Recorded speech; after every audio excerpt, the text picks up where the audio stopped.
Tout commence ici, avec des rouleaux d'aluminium qui pèsent 9 tonnes. Chaque rouleau va donner environ 700 000 canettes. La fabrication des canettes est hautement automatisée. Mais voici un des rares endroits de l'usine où l'intervention humaine est nécessaire.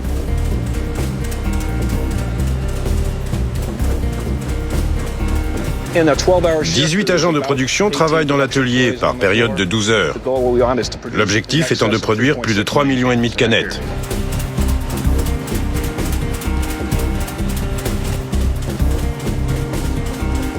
Une fois mis en place, le rouleau est introduit dans la presse.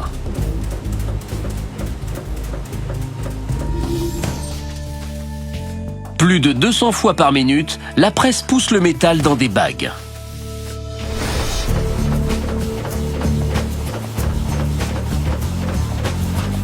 Chaque cycle de la presse donne 14 coupelles.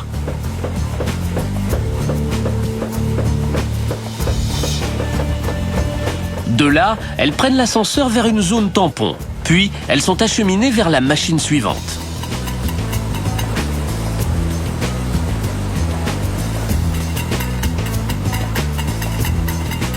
Une machine qui assure l'étirage.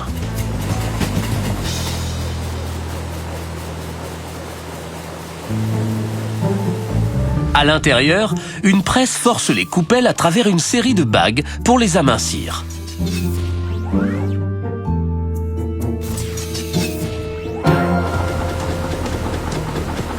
L'étirage requiert beaucoup de lubrifiant pour faire passer les coupelles à travers les bagues. C'est pourquoi les boîtes ressortent avec des résidus d'huile.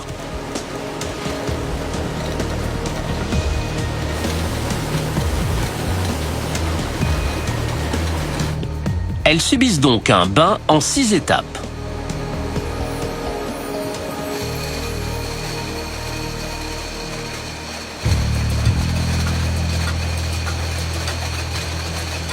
Les canettes vont être nettoyées.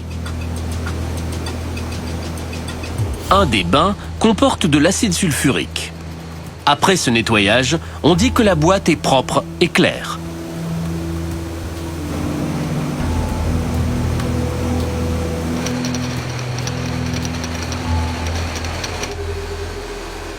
À ce stade, les canettes sont prêtes à recevoir leur nouvelle identité.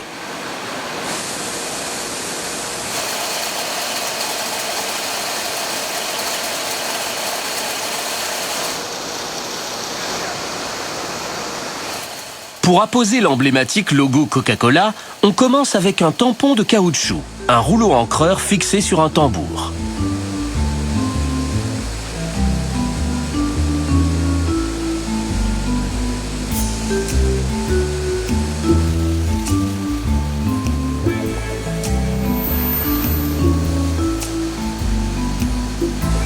Ce rouleau est ensuite installé sur une machine.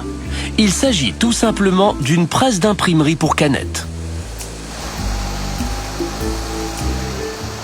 La couleur de base imprimée sur cette presse est le rouge.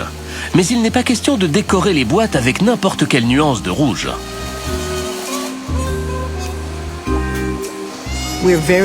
Nous sommes très pointilleux.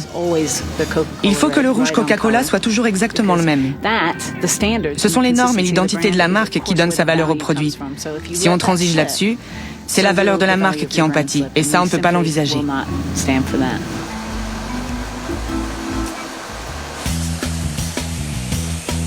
Alors que les canettes sont imprimées au rythme de 2000 boîtes par minute, le problème est de s'assurer que chaque boîte est parfaite.